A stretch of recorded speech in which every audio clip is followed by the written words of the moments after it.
Koreans மாதிரி class skin வேணும், சுருக்கமே விழுகக்கூடாது. அதுவும் நீங்கள் 30+ இருந்தீங்கன்னா கண்டிப்பாக இது உங்களுக்கு யூஸ் ஆகும். காலேஜ் கோயிங் கேர்ள்ஸுமே நீங்கள் யூஸ் பண்ணலாம். ஈவன் இது ஹேருக்கும் நீங்கள் யூஸ் பண்ணலாம்.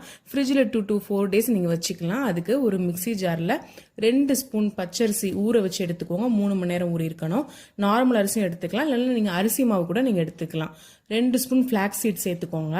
இதை நல்லா ஃபைன் பேஸ்ட்டாக அரைச்சிருங்க. அடுப்பில் ஒரு சாஸ்பேனில் நல்லா தண்ணி சூடு பண்ணி, தண்ணி சூடானதுக்கப்புறம் இந்த பேஸ்ட்டை கொஞ்சம் கொஞ்சமாக கலந்துட்டு வாங்க. அடி பிடிச்சிடக்கூடாது.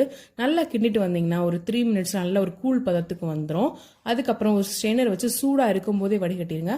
ஆறிடுச்சுன்னா வடிகட்டுறதுக்கு ரொம்ப கஷ்டமாக இருக்கும். இதுக்கப்புறம் இது கூட ஒரே ஒரு விட்டமின் இ கேப்சூல் சேர்த்துருக்கேன். இதுக்கப்புறம் ஒரே ஒரு ஸ்பூன் ஆலோவேரா ஜெல். இது ரெண்டையும் நல்லா மைல்டாக மிக்ஸ் பண்ணுங்க. நல்ல ஒரு ஸ்மூத் பேஸ்ட் கிடைக்கும். இதை நீங்கள் ஃபேஸ்க்கோ ஹேருக்கோ அப்ளை பண்ணிட்டு 20 minutes கழிச்சு குளிச்சிருங்க.